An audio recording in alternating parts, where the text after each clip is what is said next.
Hey guys, I don't know if you if you see me. I had just shared a link a second ago and that link is no longer valid. So hopefully you guys see me on the live page now.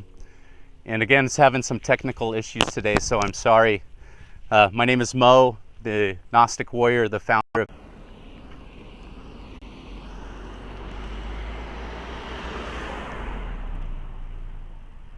having lots of troubles connecting to the internet. I don't know if it's the Archons or what's going on, or it's just me living here in the hills of Fallbrook in San Diego.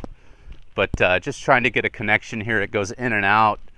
Again, I want to talk about these spirits, these ancient Roman larva spirits called the Lemures.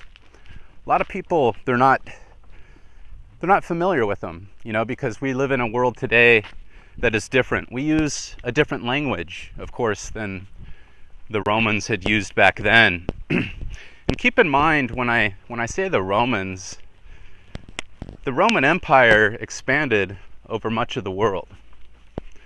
Okay, Augustus Caesar, who I talk about in many of my walk and my talks, he was the first pope, the first Pontifex Maximus, what they would say in Latin, of the 6th age. And Augustus, his father, of course, was Julius. They say that it wasn't his father, but I believe that was his father. And I believe he was the son of Cleopatra and Julius. And that's another video in itself, another conspiracy for you guys, right? We all love a good conspiracy, and one could say that this is the age of the conspiracy. Got to watch these spiders around here in Fallbrook. They'll drop on your head. There's black widows and brown widows all around here, so got to keep an eye out as I'm walking and I'm talking, and I don't get one in my ear or something. I got my buds in. So let's talk about these Lemures. The Lemures were what the ancient Romans had called spirits, and there was different types of these. Other classes of spirits that used to be grouped with the Lemures were the Lares or the Lars, and then also the Manes. So these were kind of the different names that they would use for these different types of spirits. And it was said by different philosophers and church fathers. For example, church father and Dr. St. Augustine had said that the Lemures were considered the bad spirits, and that all souls of men were called daemons or demons. And as I had mentioned in previous articles and videos, the word demon comes from the Greek word daemon, and it means wise, intelligent. Okay, so when I use the word demon or daemon, or anybody uses that word, as far as in the classical sense or the ancient tongue, they meant wise. Okay, so remember the Greeks, the ones that came up with the term, they thought that there was good demons and bad demons. Okay, and these demons were the spirits of their ancestors, of people. Okay, so keep that in mind as we're going along here. So the bad demons, daemons, what the Greeks would say, would be the souls of those men who lived bad, who were evil per se, who sinned, as the Christians would say, right? And remember, Christianity essentially spawns from Judaism, the Greeks, Greek Hellenism, the Egyptian world, the Israelites, which would be the ancient Egyptians. So if we look at this classical sense, it came from the East and then moved to the West.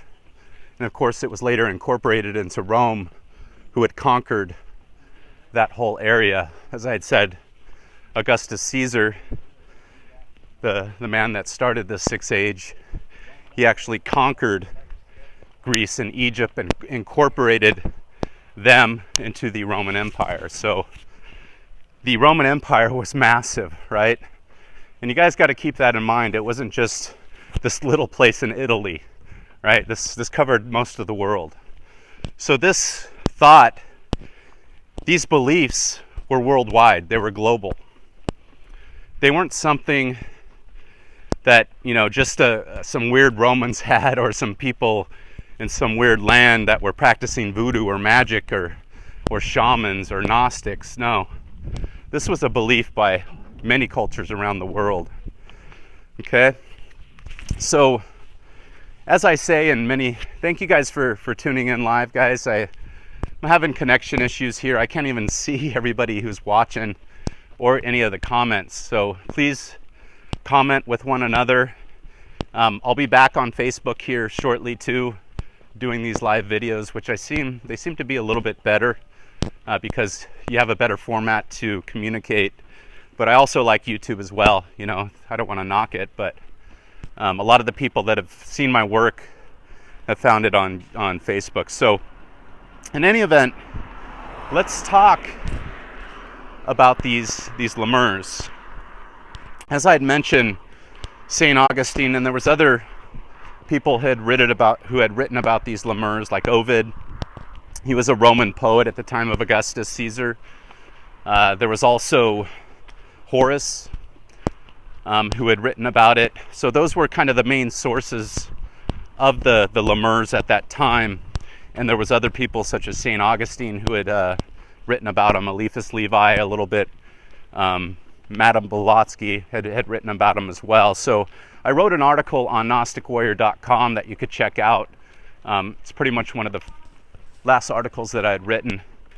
And you could check out kind of all the details, and it goes over a lot more than I'm talking about here because I'm kind of going off the top of my head based on this research. And this research, of course, goes along with the demonic parasitic fungi that I've been talking about. So keep that in mind as you're watching this video, that everything that I'm doing kind of ties in together. And as I'd mentioned, I like to tie in the ancient teachings to the modern world and try to bridge that gap, and, you know, try to think about what these people were thinking back then, and, you know, what later was incorporated into Christianity. So these spirits, these lemurs, would eventually become the airy spirits, the unclean spirits of Christianity.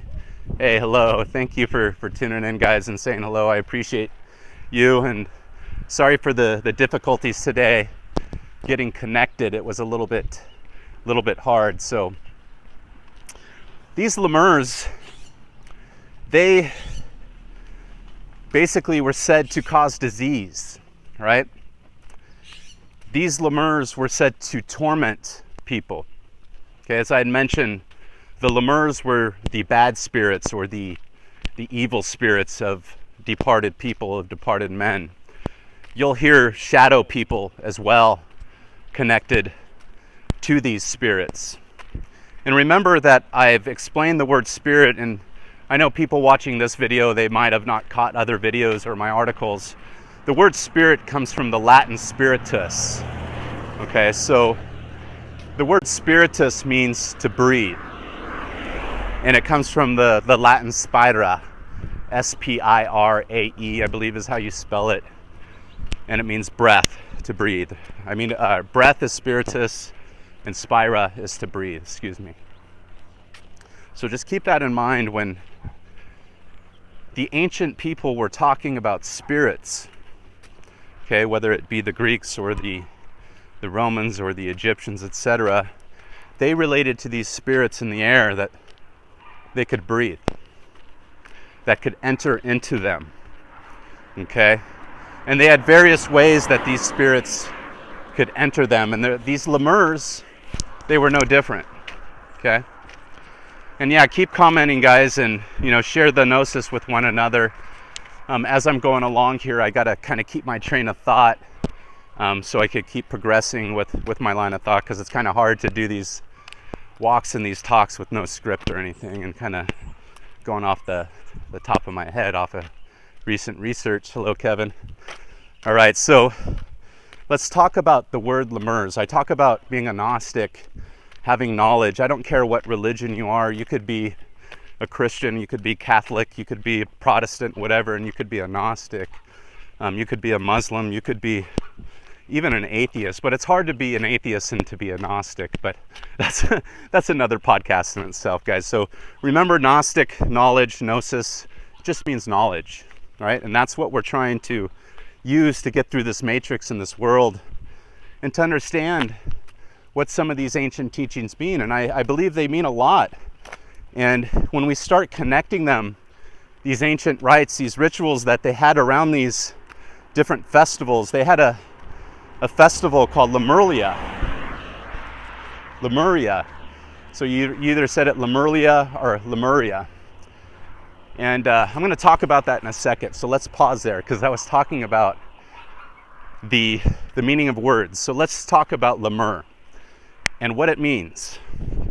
Okay, so the word lemur is composed of two words. So it's a compound word, la, L-E, and mure, M-U-R-E. So that would be, of course, the English spelling. So if we look at the word L-E, in pretty much Latin, it means like adherence to, or like the formation of a noun. So you'll find L-E or E-L on many different words in the Latin tongue. And if you look at mure, and there's different ways to spell it, it means a boundary or a fence or a fortress. And the different spellings are Morris, actually, where you get my name, Maurice. Interesting, right? You spell it M-O-E-R-I-S.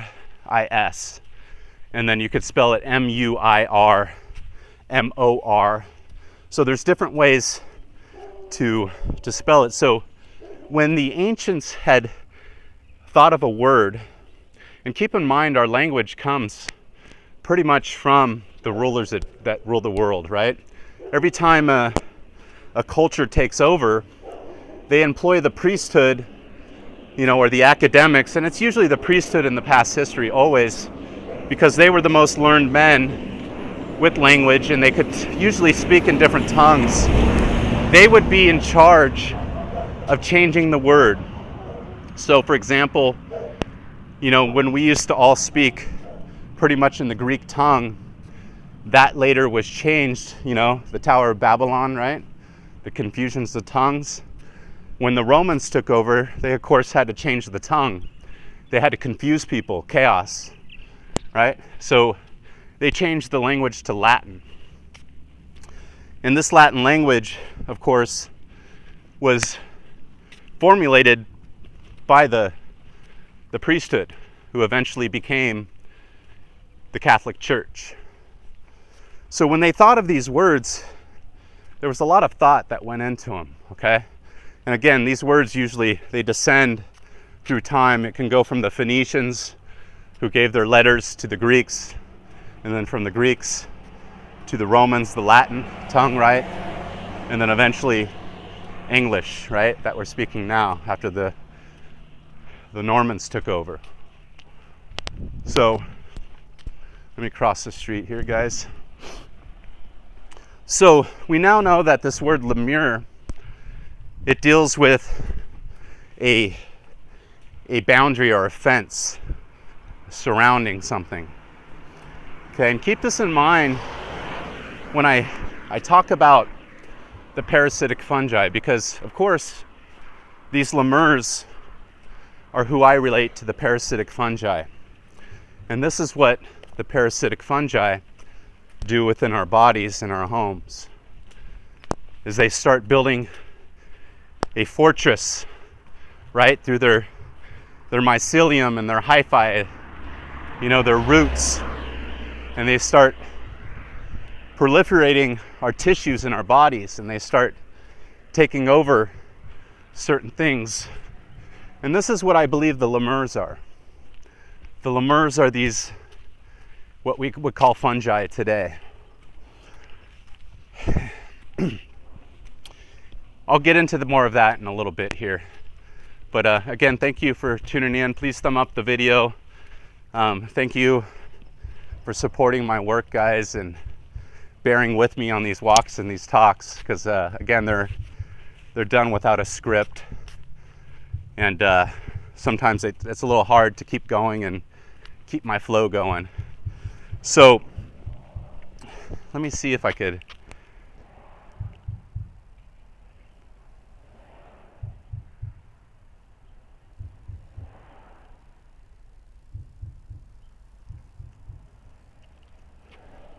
Yeah, so you guys are talking, so that's cool, guys.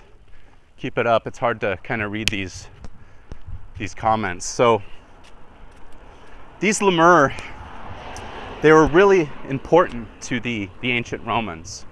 So much so that they had festivals during the month of May. And it was held over, some historians say 3 days, some say 9 days, and it happened right around the middle of, not the middle of May 9th, 10th, 11th, 13th, in that area. And it was this big festival and this feast that the Romans used to have, and it was pretty peculiar because the main people in the Roman religion back then were the Vestal Virgins, right? The Vestal Virgins, keep in mind, they were some of the most prized and honored people in all of Rome. The Vestal Virgins were virgins. They were pure. They were clean. They wore white, right? They had a sisterhood of essentially women that agreed to keep their virginity and to keep clean and to have special rites and rituals. And these Vestal Virgins, they would go around with what, I forget what the name of the wheat was called, but it's essentially like the spelt wheat. It was the wheat that the Egyptians had used to eat. And they went around with salt, okay? And keep in mind that I'm a believer, or I'm actually a knower, right? I'm a Gnostic. I don't believe, I know. Is that all the religions that we have today are based on the rites and the rituals to keep these spirits, these parasitic fungi, these parasites at bay, okay? And this all started, guys, and I'm gonna do a big video on this. You know where the first antifungal was, guys?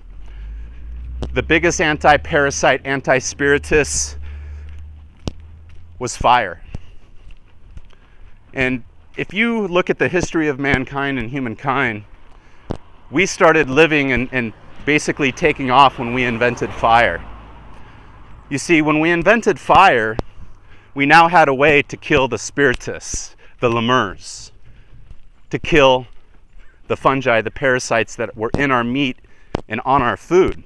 Okay, so once we did that, we were able to live longer, be stronger, and just basically take all the nutrients instead of these parasites killing us.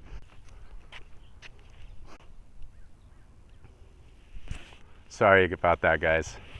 Get little connection issues. So keep in mind, fire, it was worshipped, it was honored, not just because of the life, because what it brought and what it did to humans. And once we had fire, this great anti-spiritus, antifungal, and they had all kinds of fire dances. I'm going to talk about this in a future video in a podcast that dealt with fire and charcoal. Okay, so fire and charcoal, those were the first two big antifungals, anti-spiritus things they used to use. And they had many different ceremonies with fire. But again, that's a different podcast. So one of the other things that they invented and that was used in these ceremonies, these religious ceremonies, was salt. And if you look at the history of salt, excuse me, guys, salt was a huge part of many different ancient cultures and also many different religions, from the Jews to the Muslims to the Christians to the Gnostics, etc. And this salt plays a part in this festival, this religion, right? And I believe, again, that this salt was what they used, and they had these feasts and they would honor it because it was a thing that would help them protect them from these lemurs. Another interesting thing is they used to use black beans, the husk, the hulls of black beans. I really didn't get time to research a whole lot of that. I haven't finished my article on the festival, but it's pretty interesting. but I'm seeing all these different parallels to the fungi. And if you guys research salt, salt is huge. And that's why people have the Himalayan salt lamps right now, right? So they're burning these in their homes, right, to keep the air clean, to detox, to kill the lemurs, right? What we call fungi and different things that float in the air in our homes, okay? And remember that these ancient Romans had thought that these lemurs, they would torment people, they would cause disease, right? They would haunt houses, okay?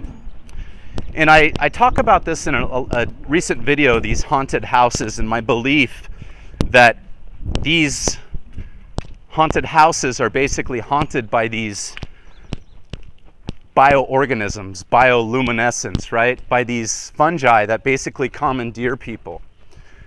And I believe that there's an exchange going on here, okay? And let me go back to something real quick. Again, you know, these walk and talks are a little bit unorthodox. Let's go back to the word lemur. So, did you know in Danish the word la means skith? Okay, so la, if we look at that, in Danish means skith. And remember the skith, that's the Grim Reaper. He has the skith, right? And there's some here, guys. There was spirits known as Siths, and Paracelsium called them sylphs. Okay, so you'll see this parallel with this name and this Grim Reaper, right? With his skith, right? Spelled S-C-Y-T-H-E, and then Sith is spelled S-Y-T-H-E, and then of course you have in Star Wars, right, guys? Darth Vader and the Dark Siths, right? This is all going to make some sense. And what's wrong with Darth Vader under his suit? What's wrong with his skin? Doesn't he look like he's gotten eaten by some evil parasitic fungi, maybe? Check that out, guys. Lots of parallels there. And I know our Gnostic overlords, right? I tell you guys, we're ruled by the Gnostics, right? They've just been hiding everything in plain sight all along in front of us. So if you look at the movie Star Wars, guys, and Darth Vader and Luke Skywalker, the light, right? The light versus the darkness. It's everything that I'm talking about now in these videos, right? And I want you guys to watch this and pay attention to Darth Vader and the Siths and start thinking about him as a man that is taken over by these parasitic fungi that have commandeered him, and he is their master, right? You see this in Dark City as well, right? You have the shadow, the strangers, right? Check that one out, Kevin, everybody, guys. The strangers, they rule Dark City through this giant brain, right? And they all have this white pale skin, and they rule at night. And they basically suck all the energy from all the inhabitants of Dark City, and they don't even know it. Yeah, interesting one. I'm going to talk about these parallels in our modern cult, our Gnostic culture, in future videos, but it's pretty cool when you start paying attention. But remember, when you start looking at Star Wars, I'll give you that tip today, Darth Vader and the Siths, they all relate to what I'm talking about right now in the Lemurs. Okay, and remember in Danish, we have the la, which means skith. And then think about the Scythians. I'm sure some of you guys have heard of the Scythians, right? So the Scythians, the ancient Scythians, they were the inventors of the skith. And they went around, basically, they were nomads, but they were warriors, guys. They pretty much destroyed and took over everything that they did on land, like parasites, right? Everything they went over, they would live off of the land, but whatever people they would come over or across, they would conquer. They were warriors. That was the Scythians. They were a big major empire. And it's said that they were ancient, basically descendants of the Lemurians, right? And you'll find this through history, and I don't want to get too much into the Lemurians and the ancient continent of Lemuria, right? They were said to be before the Atlanteans in Atlantis.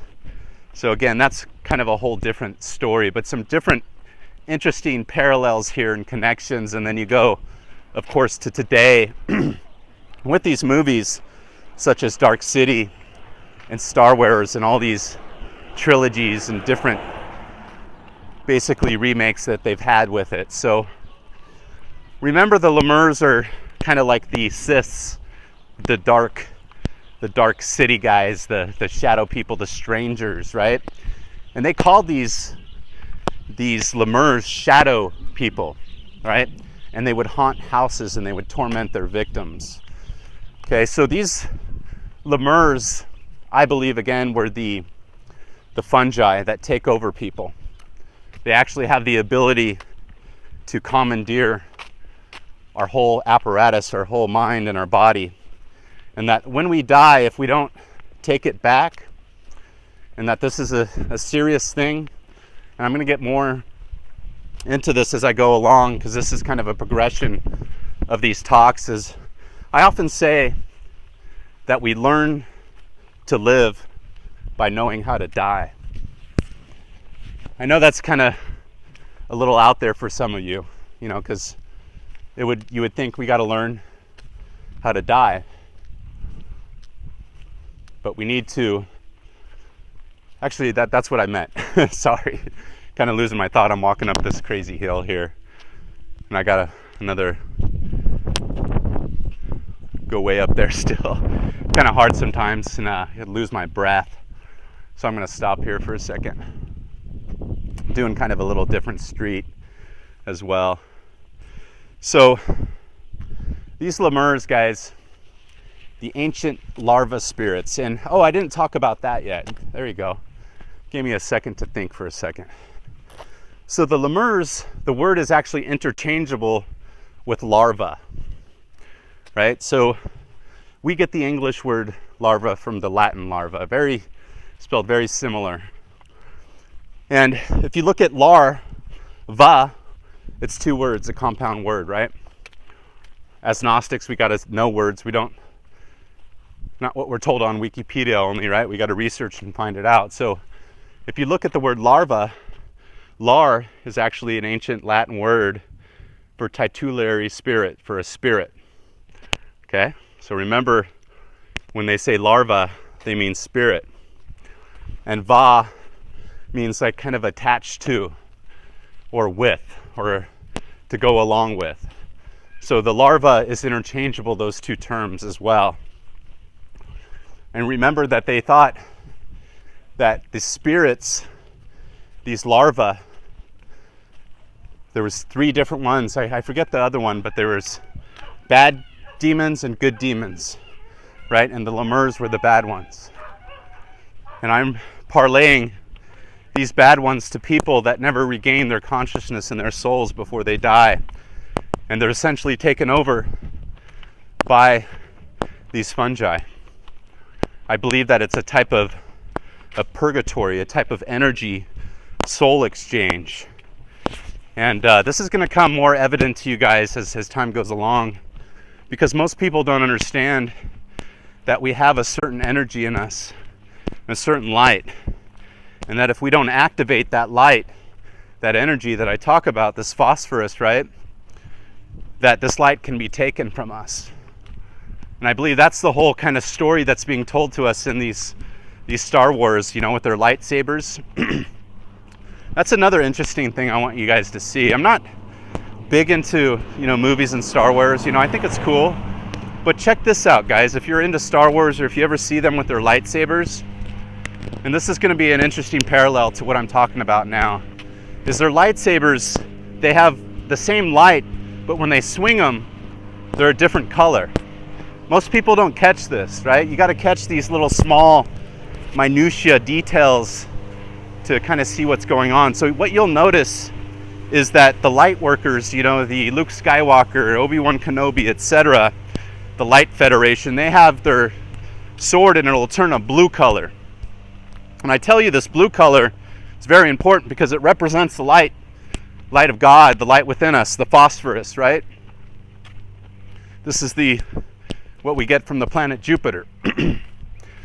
So if you look at the Siths and Darth Vader, their sword will turn green. Okay? And remember that this all deals with alchemy as well. Okay, alchemy is very important. Even though I talk about parasites a lot, and the ancient stuff, and even the religious stuff here and there, that alchemy is very important. Alchemy is just the study of the alchemical properties of our body and our world and how we interact with everything. Okay, so if you start studying these chemicals, you'll understand kind of how we're ruled, and how if we don't get these chemicals right and balanced in our bodies, that these cysts, right, these lemur, these parasites, these parasitic fungi could take us over. Okay, so one of the ways they do this is by turning our blood to acidic, right? And this is going to relate to the modern health movement, right, guys? So we know that having an alkaline body is good. People don't understand the alkaline means properly balanced pH, phosphorus. Okay, so when we don't have that phosphorus in our blood, it turns acidic. Okay, just people think acidic, and a lot of people who study the health movement, they understand that this acidic environment in our bodies can cause all types of illnesses and diseases, right?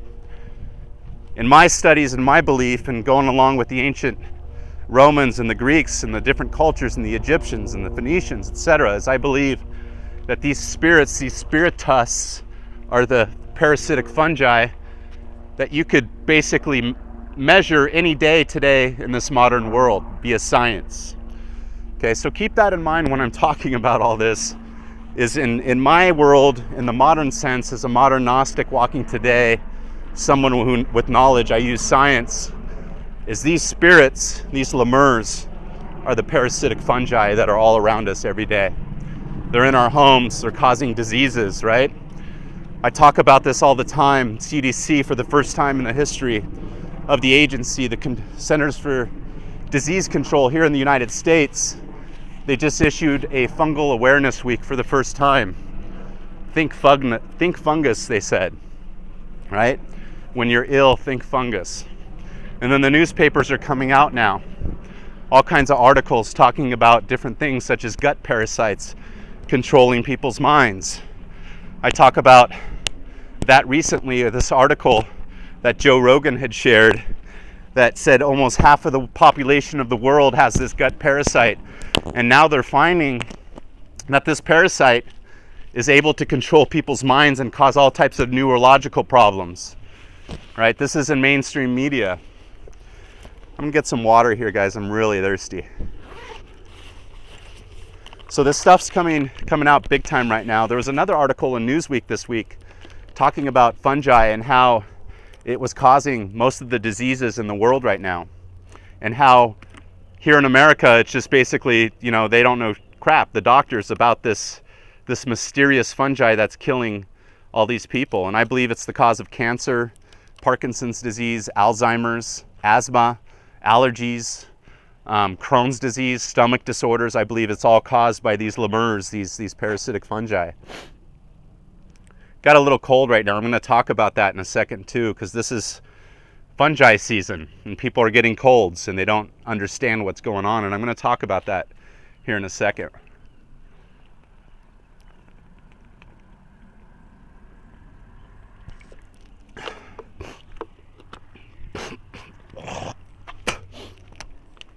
A lot more pollution and fungi here in San Diego, guys. And pollution, when you live in a dirty area, a big city, whether you're in New York, San Diego, like I am, you're going to have a lot of pollution. And these fungi love pollution and they love people. So the more people, the more houses, the more pollution, the more spiritus, how you doing? The more fungi that you're going to have. I got some cool neighbors here as well. Let me wipe a little sweat off my brow.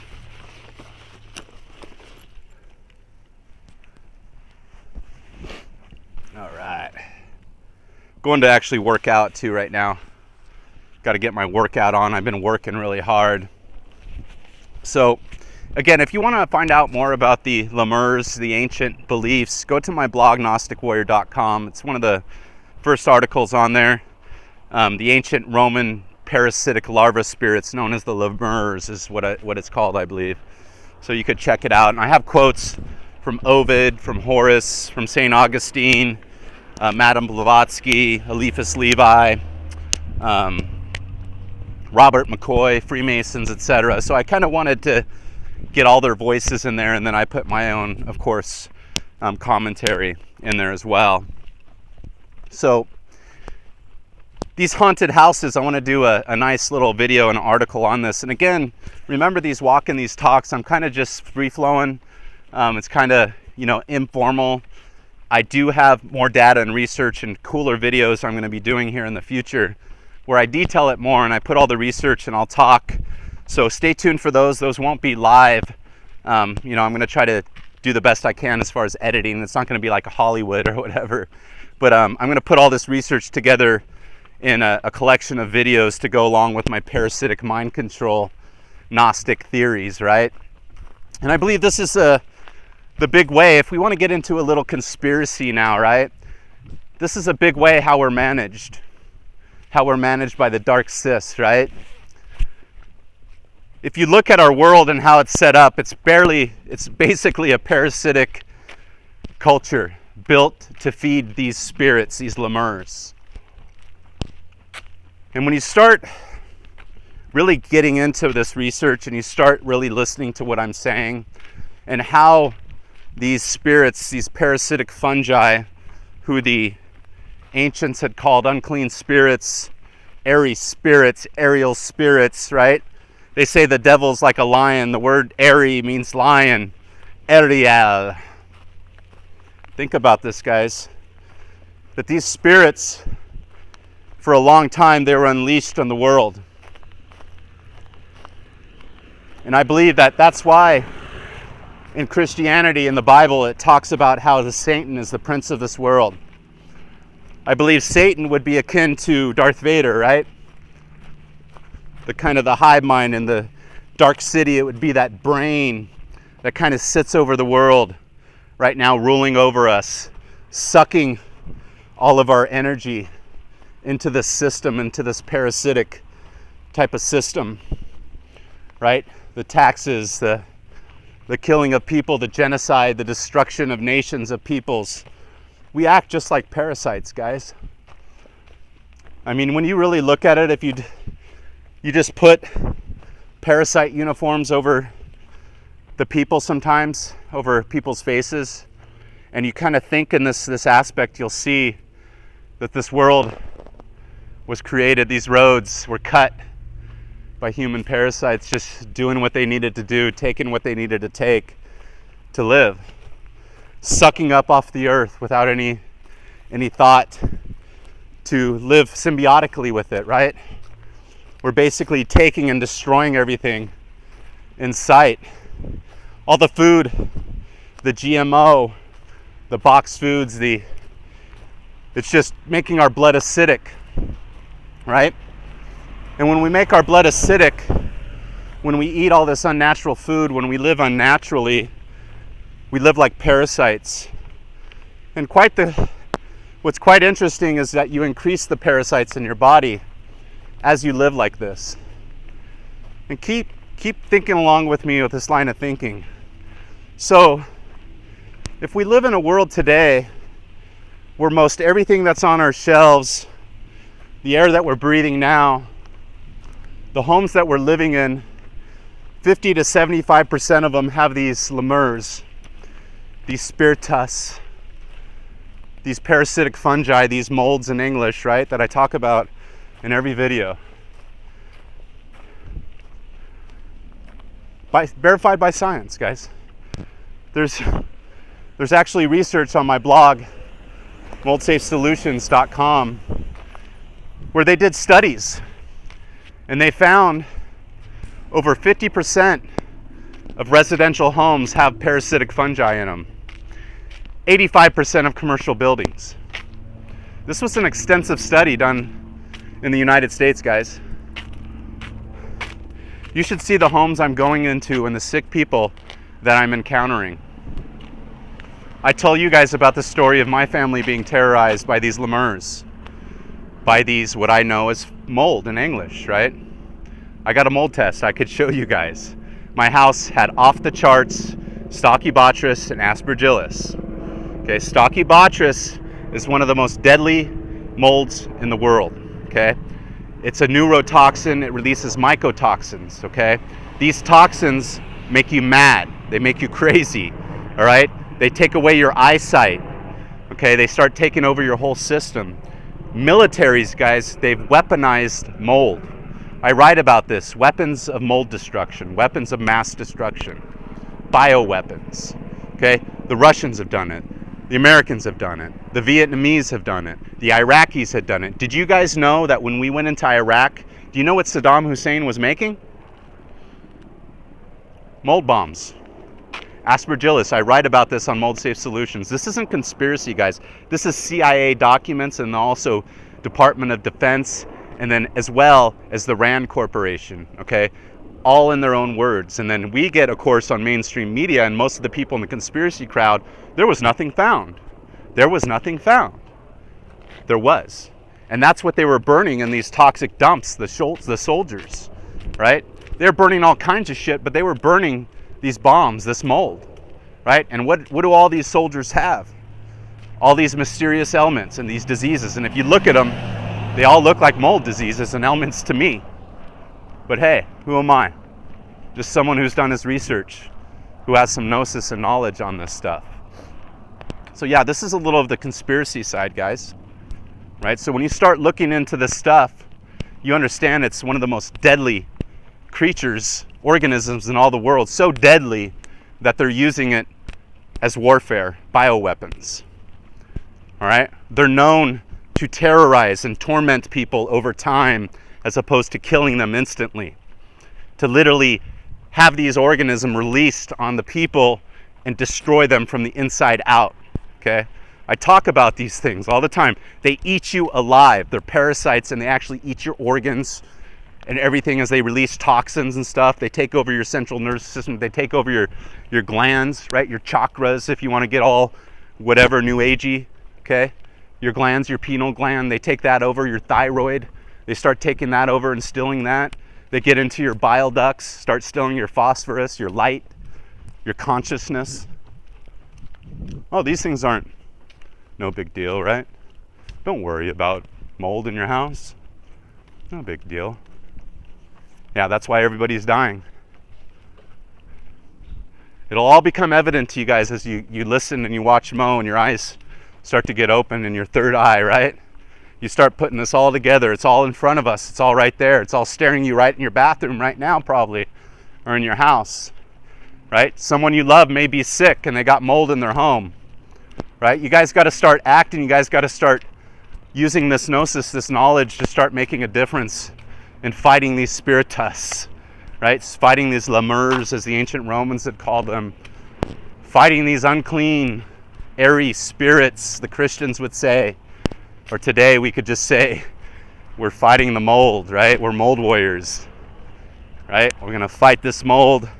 You can't be passive, guys.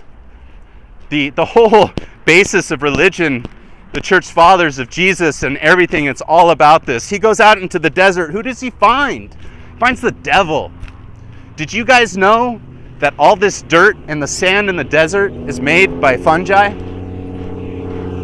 I don't think you guys knew that, huh? Do you know? Sorry for the loud ass truck that went by. But did you guys know when there's a sandstorm here in the Southwest in the United States, Masonic States of America, and all over the world, that fungi gets into people's lungs and they sick and they can die? They call, what do they call it? I forget what they call it. It's some type of desert disease or whatever. But my family got this in New Mexico when I was there. We went out on a windy day, right? And all this sand was blowing around and we were naive to it. And this was when we were trying to heal from my house, and we ended up getting sick, knocked out on our butts for about 4 days. And the only thing that helped us was I was doing my regimen to do that, to antifungals and oxygen and different things and vitamins and minerals. So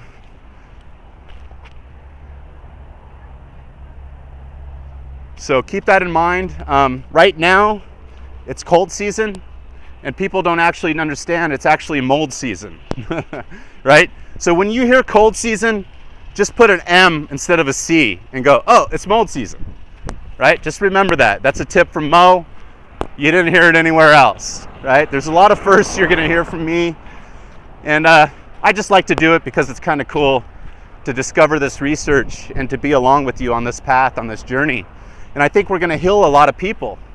We're gonna fix a lot of shit that's wrong with us, because a lot of us have fungi problems. We have parasite problems, and we need to cleanse, and we need to get right with ourselves and our families. And this is the key, I believe, to everything, is to figure out this world. And I believe religion, rites, the rituals, everything deals with keeping these fungi at bay.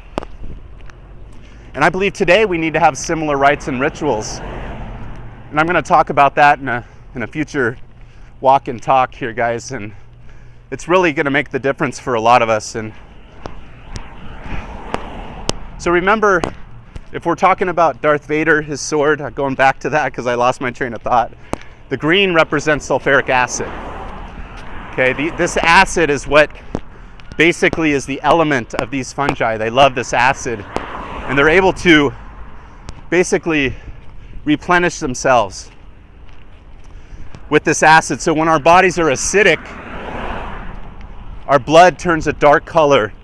These fungi start taking over more and more, and they're able to reproduce because we don't have enough light, enough phosphorus, enough of our soul in our blood. And I believe that they could actually get us to the point where we have none left. And that's going to be another video I'm going to talk about in the future.